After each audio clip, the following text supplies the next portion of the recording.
change comes challenges. We all know that. I've been sharing with high school students and college students that they're being educated in a period where there's more change than ever. And so, more challenges than ever. And what this is leading to is more confusion than ever. When you are confused about what ingredient to use in a recipe or what road to take on a road trip, that confusion leads to insecurity. You don't feel as good about that meal or that drive. Insecurity. And sometimes when one cannot cope with insecurity, they inflict it upon others. And this leads to the spread of violence. In our community, we are trying our best. We're working hard and smart to address the change, challenges, confusion, insecurity from an inside-out strategy to teach oneself and others that your nature is infinite. So there's no need to be insecure, but an inside-out strategy. In our community, we also have our effort for safety. It is a systematic offering to encourage all to follow and facilitate safety. We have now completed 1 month of the present effort. We started on July 4th, Independence Day. It is now August 4th.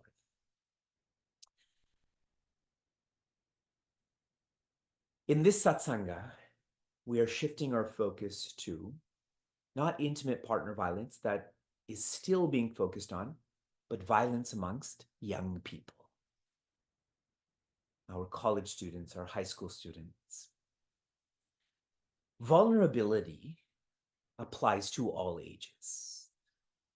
You can be 25 and vulnerable, you can be 85 and vulnerable, but there's a propensity for those who are younger to be more vulnerable. We know that with physical immunity, we know that with peer pressure. Knowing that younger people are more vulnerable, it is required for more support to be shared with them.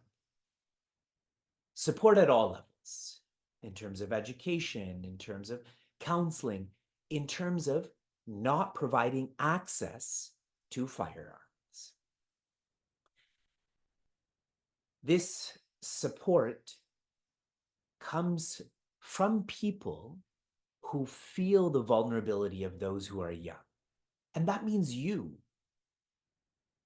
Sometimes we feel this is not my problem, but for a seeker like you are, the word not is deleted, and you come to feel this is my problem because I tried to identify with community, society, humanity. Our team, which is working very hard and smart with all of you, will share more ways where we can be icons of support for those who are vulnerable. That is our young people. Team. Hello, everyone. I'm Isha, if we haven't met. I grew up in Maryland and now I'm in Texas doing my pediatrics residency. So this is definitely something that we talk a lot about in the pediatric community. And initially, when I first started studying in pediatrics, I definitely thought of firearm violence as kind of a more separate, like I knew it was an issue, but I thought of it more as a role for legislators and things like that. But as we'll talk about today, firearm violence really impacts a lot of kids directly and indirectly. And that's why in the medical field now, it's become something that we talk about as a personal responsibility for all of us to take on. And like Vivekji was sharing, I really think it's something that as members of our society, it's our responsibility. So these are just the objectives we will quickly review. So we'll understand the collective impact of firearm violence and especially how it impacts children. And then in this framework of giving effort, time, and resources, we'll focus on how to do that with the concept of safe storage, community violence and school shootings, and then disparities in which communities are most affected.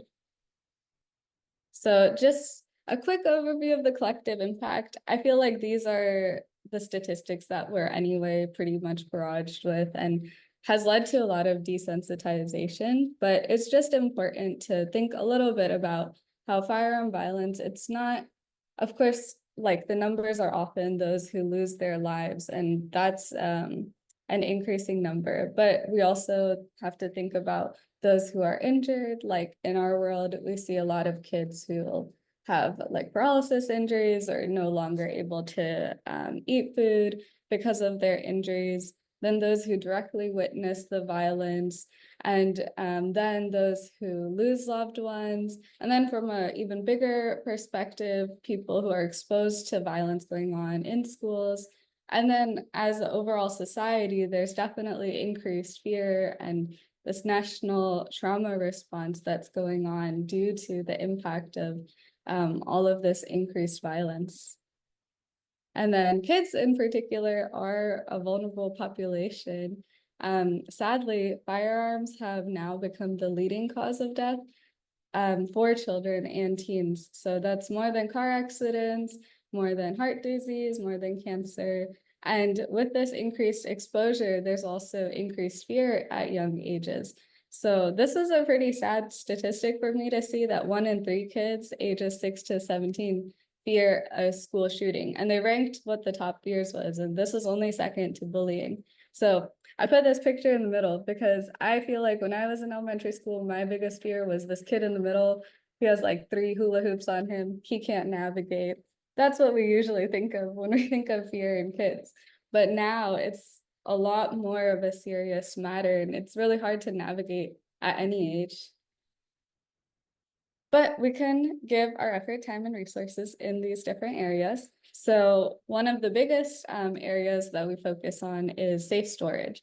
So 4.6 million kids live in a house with an unsecured firearm. If you've been around any kid, you know, they will literally pick up anything, lick anything, put it in their mouth. Kids are just curious and they explore the world. So it's really important that we can figure out how to better secure firearms, because a huge percent of unintentional deaths, suicides, and even school shootings are all based on access at home. So from the time perspective, this is a recommendation we give to all of our patients is talking to friends and families about storage practices. So just like you would ask about, oh, does your house have a pool? Or like, oh, are they gonna wear helmets when they're going biking? Just making it a normal topic to just make sure that wherever your kids are going for a sleepover or a birthday, if there are any firearms, then how they're stored. And then from an effort perspective, understanding your specific state's child access prevention laws. So each state has different laws, but for example, where I live in Texas, it's only implemented once the child has already accessed a firearm. So clearly that's a little bit later than we would like. And then lastly, giving resources. So you can find local organizations or national ones that provide free gun locks and better safe, better like PSA public service announcements to educate families on this topic. Then next in the category of community violence and school shootings, again, I'm not going to barrage you with the statistics, but sadly, school shooting incidents are very, very common, and it's over hundreds every year. In terms of giving time, it's important that we process our own fears and emotions, and then also talking to our kids. Sometimes it can be hard to talk about difficult topics, but kids will feel less scared if they know that you're able to talk about it with them. In terms of giving effort, you can channel the difficult emotions into local movements. So for example, one great organization is Moms Demand Action. This picture on the right is from that organization. And again, it's something you can just look up in your area, or you can go to the Moms Demand Action website, and they'll have resources on in your community how to get more information and specific advocacy programs that you can do. And then you can donate to organizations that are impacted directly by school shootings, and then also investing in prevention.